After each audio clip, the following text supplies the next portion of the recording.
Hello, red headphone crowd. My name is Georgia Leybourne. I'm the Chief Marketing Officer of Linnworks, and I've come to talk to you today about the power of distributed order management. And John is going to interrupt me prolifically throughout this presentation to make sure that I stay on track. Okay. Hey, Rick, No. You've gone too far. You've gone too far. You've spoilt it now. Okay. I've now got used to the clicker, everyone. Don't panic. Okay. First and foremost, you might notice that I am not a Gen Z. I've got about 25 years experience in retail tech, working with retailers on how to help finesse their operations in one way, shape or form. Yes, I'm a vendor, but just forget about that for now. Just think about the fact that I've been in retail. I've worked in the store. I've done a bit of time in the warehouse. I've worked in operations. And now, yes, I work for a vendor. But what I want to talk to you about is distributed order management, which came into the market around about 15 years ago and is a little bit misunderstood. So I want to talk to you about that today to try and bring that to life for you and show what it can do for your operation.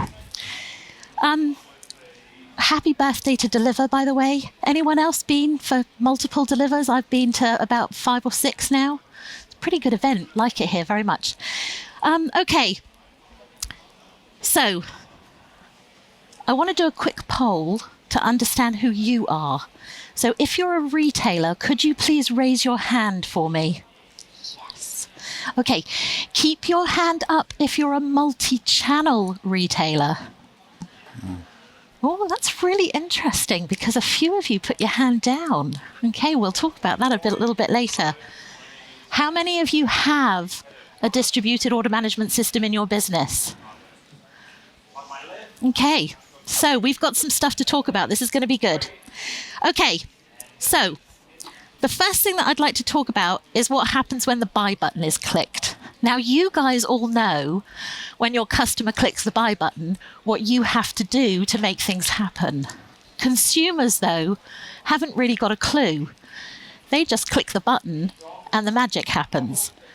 But they've got no idea the amount of work behind the scenes that you guys need to run through to make it happen. Is it a panic and you're doing it on a wing and a prayer?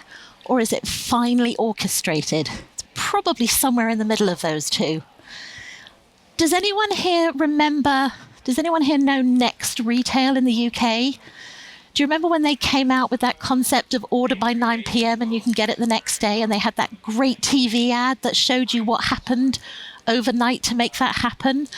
I always loved that ad because it brought to life for the consumer what you guys have to go through to get the goods into the customer's hands. So what I wanted to do was share with you a little video, which I kind of gave away earlier. My children would be so proud because I've chosen Rick and Morty. But look how they bring to life what happens when you click the buy button. Hey, Rick, what actually happens when I click buy on an online store? Oh boy, Morty, that's like opening a digital Pandora's box. You think it's just one click, but it triggers a whole chain reaction. So one click actually sets off a whole series of events.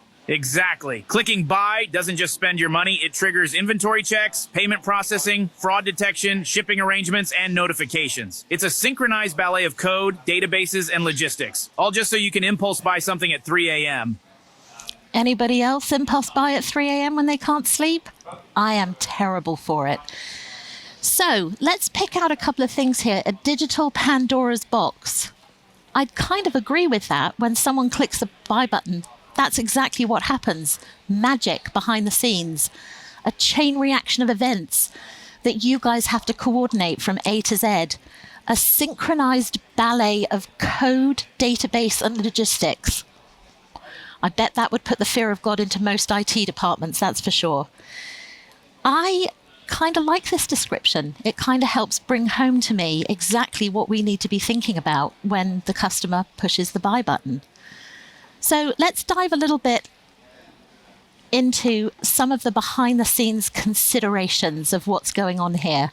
So I asked the question about multi-channel earlier, because I strongly believe in today's world, most retailers are multi-channel. Traditionally, multi-channel meant that you were operating stores and online. But today, in today's market, it's this marketplace revolution that's happened. Amazon, eBay, Walmart. The average number of channels that retailers are juggling is about 5 these days. And that adds huge complexity to customers clicking the buy button across those various channels. You've then got to think about demand and supply. And we had a really interesting conversation yesterday with Christiana Figueres about demand and supply and which one was pulling and which one was pushing. We all want to cater to the customer. We want to be the best thing since sliced bread for the consumer. But if we allow them to pull us too much in the direction of 2-hour delivery and I want the packaging like this and I want it delivered this way, that way, it's going to cost us an arm and a leg. We're going to hurt the environment. We need to get sensible about that demand and supply push and pull when we consider how to fulfill goods. Then there's inventory. Okay, yes, they've pushed the buy button, but there was a whole bunch of upstream stuff that you needed to consider. Getting your inventory into your supply chain, getting it into a stock hold somewhere, be that a store or a warehouse or a micro fulfillment center, whatever your setup is. And then there's the consideration downstream.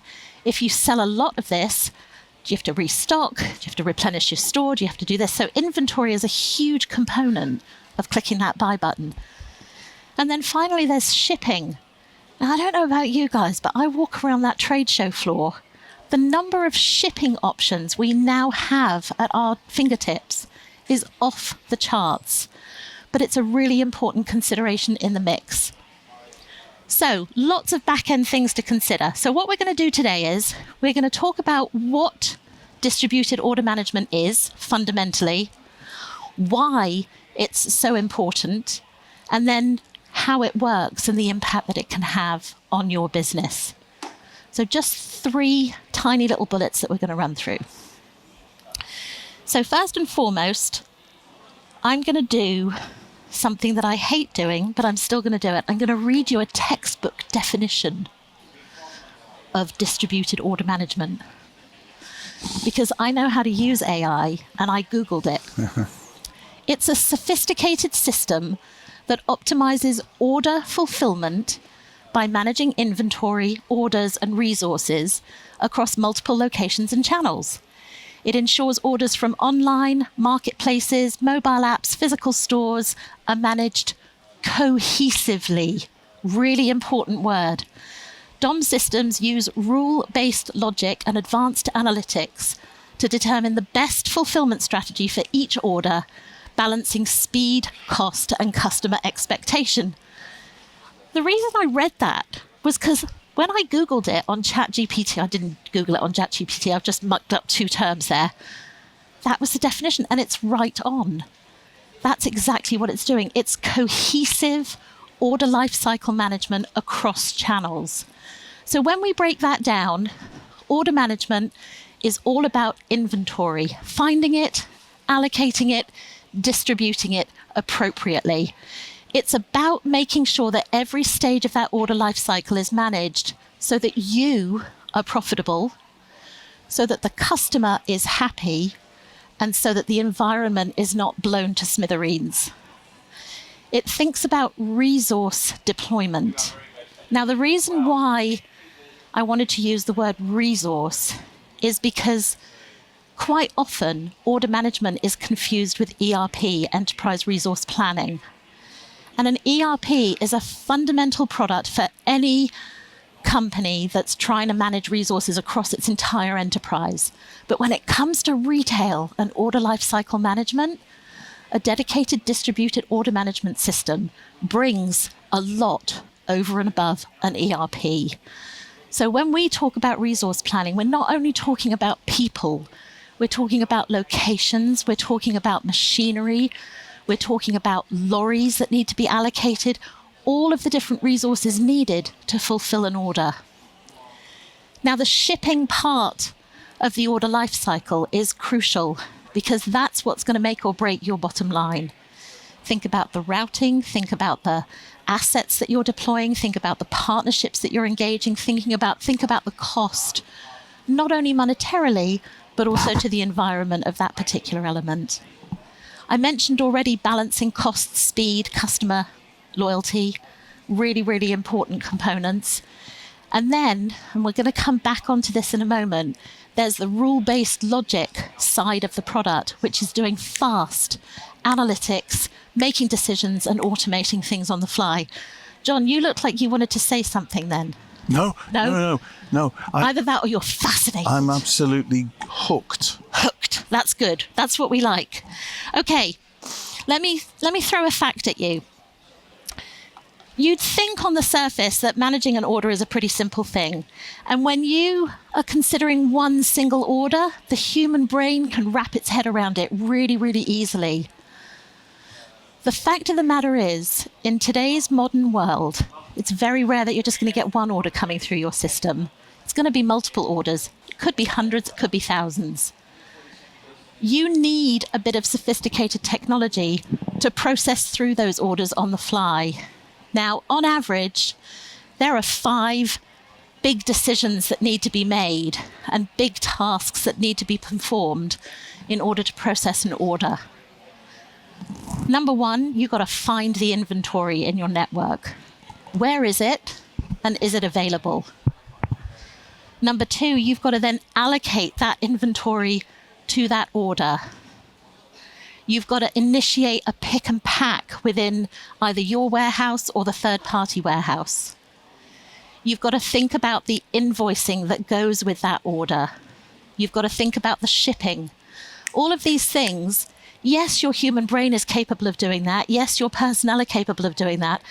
But wouldn't it be great if a bit of technology did it for you on the fly, rapid, based on criteria for your business? This is where that rules-based logic comes in. And those 5 tasks that would start to tax you by the time you got to the 10th order, it's already been taken care of. It's on its way. It's off and out the door. Couple of examples for you. So these are my case studies, and I always find it difficult to mention the brand names because I haven't necessarily got express permission, so bear with me. Unexpected peak sales. I was working with a baby and toddler retailer. This is several years ago now. The marketing department came up with the promotion to beat all promotions. As a marketeer, I was very proud of them. The sales went viral. Now, you'd think that would be a good thing, but they didn't have a distributed order management system. They didn't have real-time visibility of what was going on in their business at the front end and the back end. They hadn't talked to their warehouse. The warehouse manager had organised for new shelving to go in. He'd run down the stock levels considerably. He was unable to fulfill that viral sale that took off. Really, really bad impact on the brand, on customer experience, on reputation. All because they didn't have that single view of inventory connected between the front-end selling team and the back-end fulfillment team. And that's critical for any business. Can I just jump in there? Because I think what happened in that great case study is that the absence of having a DOM stitching everything together and giving you a single visibility for everything is obviously key. But also what's key is the strategic decision not to deploy a DOM and join up the strategy across the whole organisation. Absolutely. And this is a great point because I'm focused on the technology, but it's not just about technology. We all know that. It's about people, process, and technology. And you can do it without the technology, but you just can't do it as rapidly, as quickly, as to scale. So in this instance, they could have solved that problem by just better communication between the back end and the front end. But it is a strategic decision. Top down. Yeah, sure. Absolutely. Absolutely. So my second example is very, very specific to selling on marketplaces.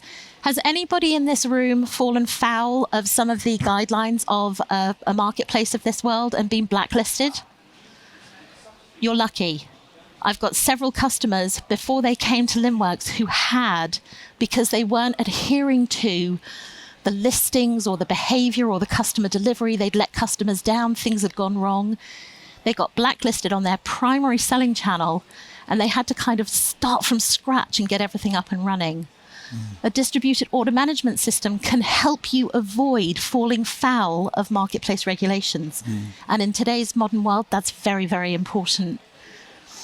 Then my final one is the customer who unwittingly oversold.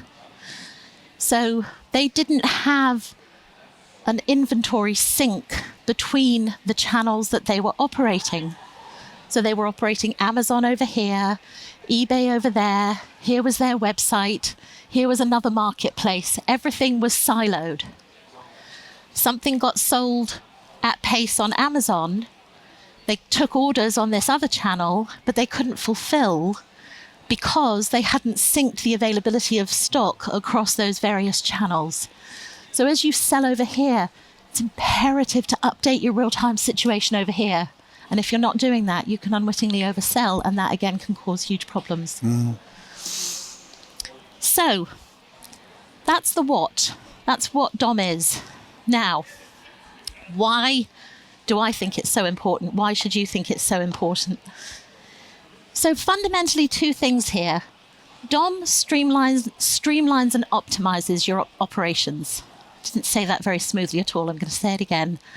DOM streamlines and optimizes your operations. Now, why is that important? Operational efficiency is the difference between you making a profit and you not making a profit. And customer satisfaction is the difference between a customer coming back and spending more and never knocking on your door again. So it's incredibly important for you guys to be operationally efficient so that you're managing your own costs, but also the expectations of your customers. Secondly, when you're operating in a single unified system, you avoid overselling, as I've just mentioned. You avoid stockouts, and you also can avoid shipping delays because of all of the options that you have for shipping in your solution.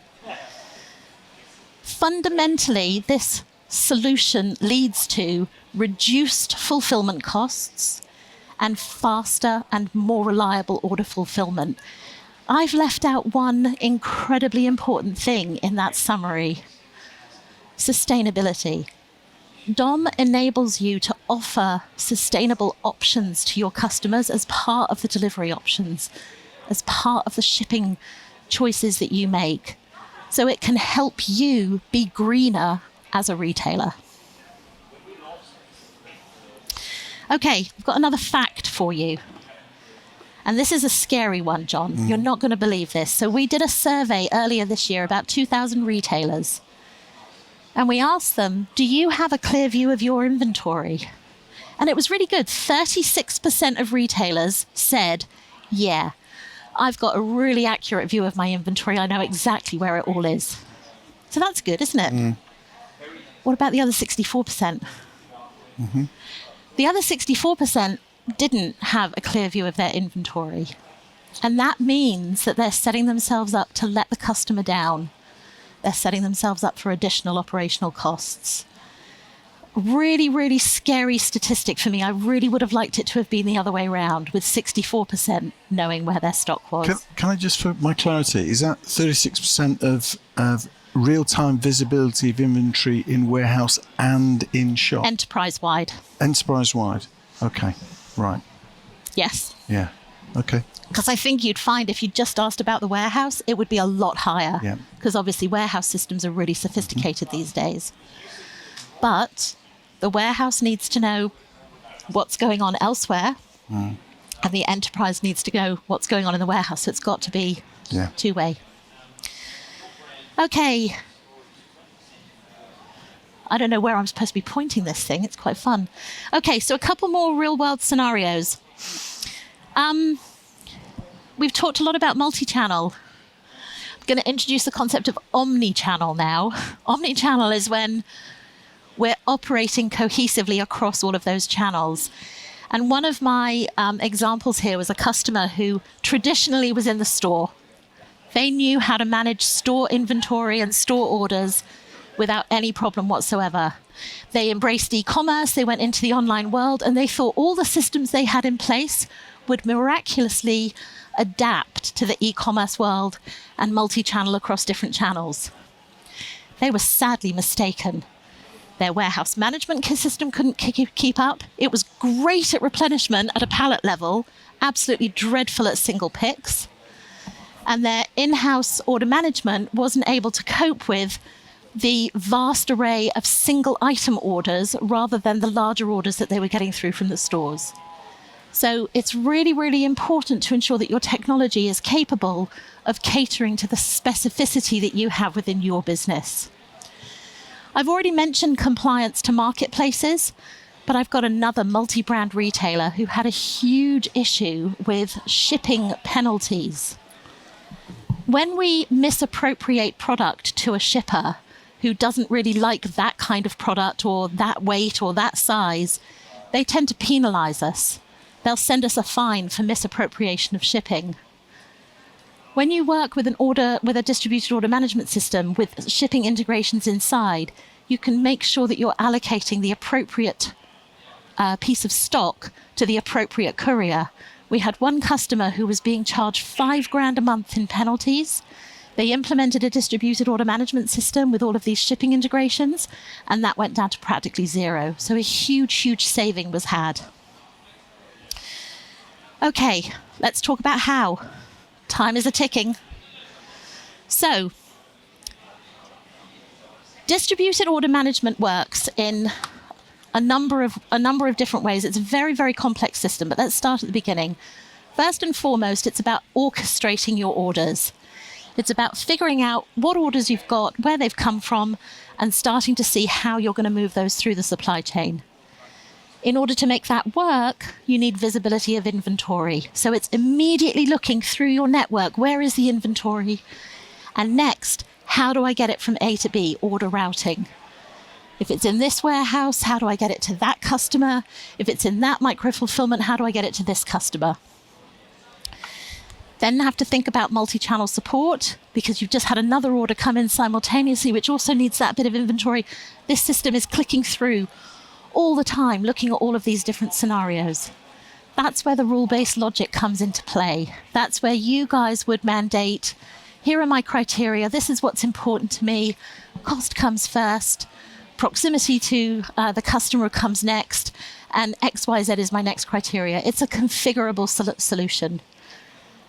The product then looks at optimizing things and making sure that it's got the best location and the best route going through. And then it starts to work with you to automate those tasks so that you stop doing them manually, you start doing them in an automated way. Now, I'm going to throw up a diagram here.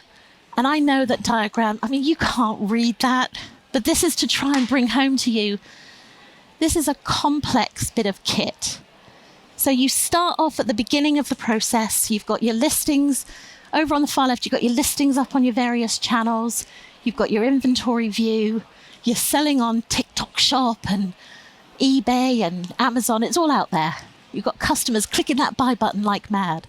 The first thing you've got to do is start organizing those orders as they come in. How many, where from, where are they going to? Start figuring out a little bit more about capturing them, sorting them, filtering them, updating them, prioritizing them. Lots of tasks. Next, you've got to think about actioning those orders. That's when you've got to start thinking about, do I merge those two? Do I split those ones? How am I going to package that? Routing, assignment, there's lots of little things you've got to do to action it. Then, of course, you've got to fulfill. You've got to pick, you've got to pack, you've got to print a label, you've got to send an invoice, you've got to dispatch it. And then finally, got to think about the customer. Okay, I've shipped your goods. Oh, there's a delay, so we're going to do this. Oh, you want to return it? Okay, well, let's do this. So the whole notification trail. All of that happens in a distributed order management system.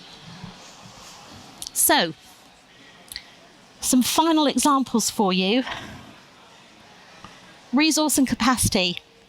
Had a different multi-channel retailer expanding into Europe. Needed to grow quickly, so they needed to scale their operations. We implemented the solution. In the first year, they were able to achieve 6 times growth in their business. Now, I'm not saying the distributed order management did that for them. It was great strategy, great energy in their business, the resources they deployed, but fundamentally, they had a bit of kit that helped them scale. 6 times growth. Really, really impressive. And then I'm going to talk a little bit about me as a consumer.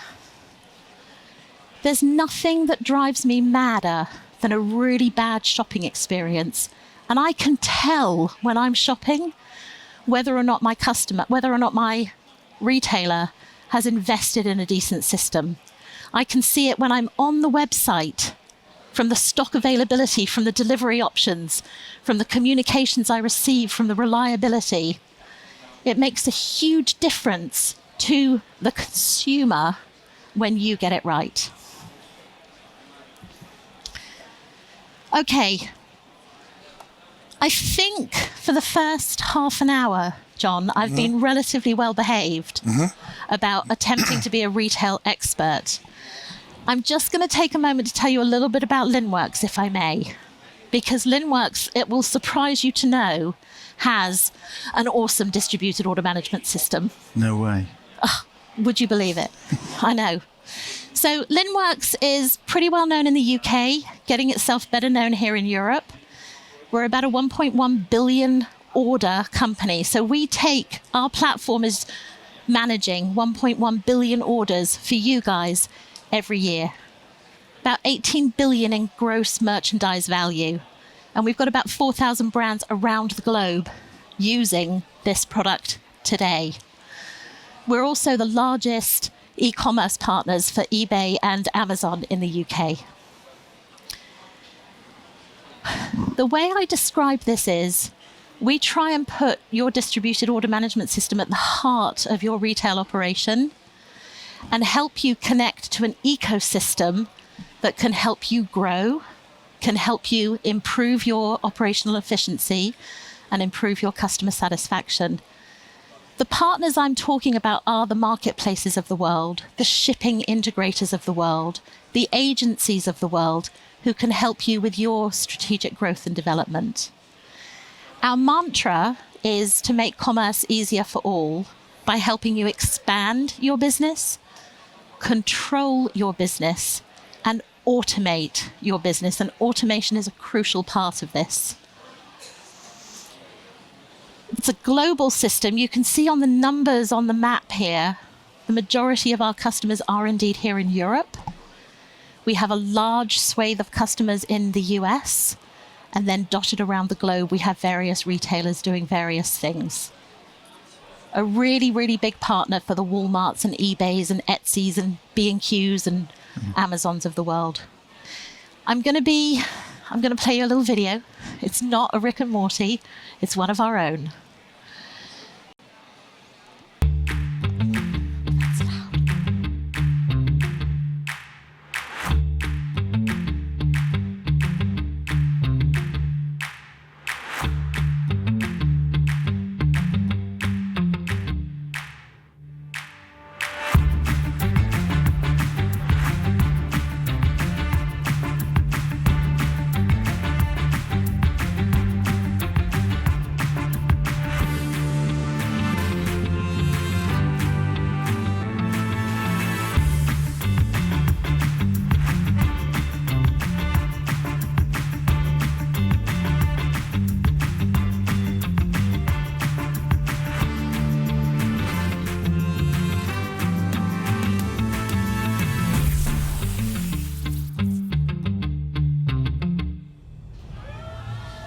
Oh, they're so excited. So excited. So, couple of things before I We've got some launch questions. it. Yes. Yeah. I've put a little QR code up here. I mentioned the survey that we ran and a State of Commerce Ops report that we produced earlier this year. Just shares information about the impact of AI, how to align DOM with like ERP in your business, that kind of thing. You can scan this QR code and download the report. We'd love to have you read it. John, Brilliant. questions? Right, everybody. So I've got some questions already, but don't forget you've got the app, or you just raise your hand and we can chuck the microphone towards you. So I like that idea of chucking the that's microphone. way more fun. Yeah. Way more fun. I do have some anonymous questions from the group here. So to generate a customer offer on the website, depending on inventory, shipment, etc., DOM needs to take place before clicking the buy button, right? When does DOM kick in? Okay, so DOM is there once the buy button is clicked, but DOM is connected to your website and it's connected to your marketplace availability. So when you're surfacing stock through a marketplace account or through your website, our DOM is helping you know that you've got that stock available. It's surfacing it on those platforms. Right. So, and I guess if you've got bricks and mortar as well, it connects all of it together. Yes. Right. So every store is in itself a channel and a stock holding. Right. Brilliant. Second question. What's the typical payback, return on investment? I'm going to add an extra bit in here, also return on effort. Right? Yeah. For a retailer who deploys DOM. This is one of those questions where I've got to say, how long is a piece of string? So you take the multi-brand retailer that I mentioned who did the 6 times growth in a year. Their payback was about 3 months. So it was incredibly quick. You might have another player who takes a bit longer to deploy, who hasn't necessarily pulled down all of the capability. It's going to take them longer to get return. We have a lot of customers who haven't fully acknowledged what the power of this system can do for their entire business. They're just using it over here. It's doing a great job over here. But if they used it over here, they could actually get that return a lot quicker. Yeah. Any questions from the audience? I can chuck the spongy dice. Yep, one at the front here. Hang on, sir. There you go. Hi, is that working? Yeah. And I caught it. Hi, I'm James from Trojan e-commerce in the UK. A question on timing for the DOM. So how often does it send stock updates to all the different marketplaces? My question in particular is aimed at Amazon. And when Amazon 1P go out of stock, and then all of a sudden the 3P sales go through the roof, so within 10-15 minutes, we can sell hundreds or thousands of products. And if we have product listed on Amazon and eBay and B&Q and all the other marketplaces, Tesco, etc., how quickly do you update that stock change back to Amazon in particular? So we call it real time. In reality, it's seconds. It's not minutes, it's seconds. But we are known for our real time visibility, and that stock syncing is happening in real time.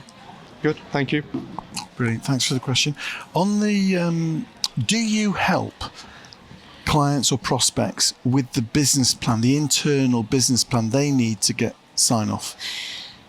So we have partnerships with consulting firms who offer that kind of service to our customers. Now, when you buy a piece of Linnworks technology, there is a certain amount of consulting that will come with that. We will challenge you a little bit. We'll push your buttons a little bit. We'll try and make sure that we're working together on making sensible decisions for your business. But we're not there to advise and guide on their strategy. We leave that to a professional consultant to do. Gotcha.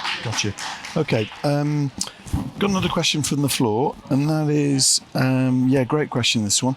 What's a typical setup time from making the decision, let's do this, to being up and running? So it depends on you. 100% depends on you and how sophisticated your business is in deploying a piece of software. We've had customers who've taken less than 10 days. We've had customers who've taken more like 10 weeks. And we've had some who have taken 10 months. We have the resources available within our network to make that deployment happen pretty quickly, but we can't do everything for you because it's integrating with your existing systems, with your existing business. We have to come in and understand what we're connecting to, how this is going to work, how that process flows, and that relies on you guys having the time, capacity, and personnel. In some cases, so just yesterday I had a customer come and see me who said, Georgia, I need some help. I don't actually have anyone internally who can mastermind this. Do you have someone who can help us? We put them in touch with one of our partners. They've deployed a temporary resource to go into their business and act as them to onboard our software. So it's really, it could be super quick, but it might take longer. It depends. Okay. I've got a question for me. If you're shipping internationally, cross-border, and you've got customs clearance challenges and delivery duty paid, and unpaid, and so on, can you pull in Yep. all that information from other specialists in that, or do you build? So can they pick their own customs clearance Yep. data partner and plug that into your solution? Right. Yeah, we have a lot of pre-configured configurations. We also have a very powerful API. Right. We're talking about data exchange here. So we work with a lot of different parties to ensure that data is retaining its integrity, regardless of what it's being used for. Brilliant. I've got another question. What's the sort of an entry-level client size? Because somebody out there might be thinking, we're too small for this. So Linnworks has grown up as the champion of the small business. The majority of our customer base were those marketplace sellers who were growing out of having a container at the bottom of their garden kind of thing. Okay. But now, today, the majority of our customers are much more substantial than that. So our sweet spot is probably someone whose annual revenue is between 10 million and 250 million, just as a ballpark. That's quite a We broad still spread. cater to under 10 million. We still have customers of over 250 million, but that's our sort of sweet spot where we can really pack a punch and bring a difference. Okay, good. And one of the things that I wanted to dispel a myth on, John, is when distributed order management first came about 15 years ago, it was incredibly expensive. We're talking 6 figures minimum. It's not that way anymore. There's much more achievable numbers in today's market, and Linnworks is catering to that marketplace. It's not cheap, don't get me wrong, but we're not talking about taking out a second mortgage and that kind of thing. Okay, so can you give me, without betraying any commercial sensitivities, can you give me a sense of customer A, this was their profile, their volume, and this is what it cost them to integrate a DOM into their business? So I've got customers who are spending £500 a month, running 1 or 2 channels, a small number of orders.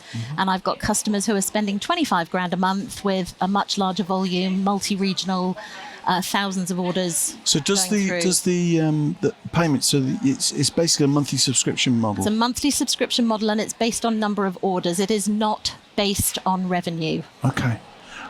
Brilliant. That's really useful. I didn't appreciate that. Okay. Any questions from you guys, by the way? No, we've got just over 1.5 minutes left. No questions. Right. I've got another one. Where was it?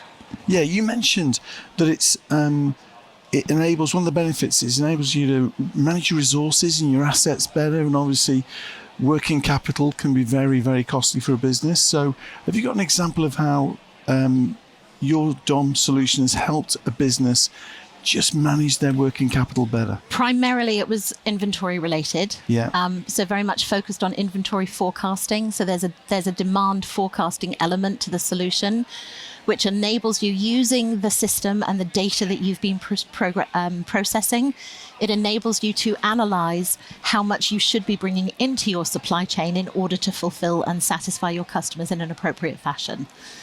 And by keeping those inventories levels down to a dull raw, that can have a significant impact on your working capital. Brilliant, brilliant. Thank you, Georgia. Thank you. That was compelling. Thank you, everybody. I hope you found that really interesting. Your stand number is? E60. We're just outside on the right-hand side. Go and see Georgia there. Thank you very much, guys. Cheers.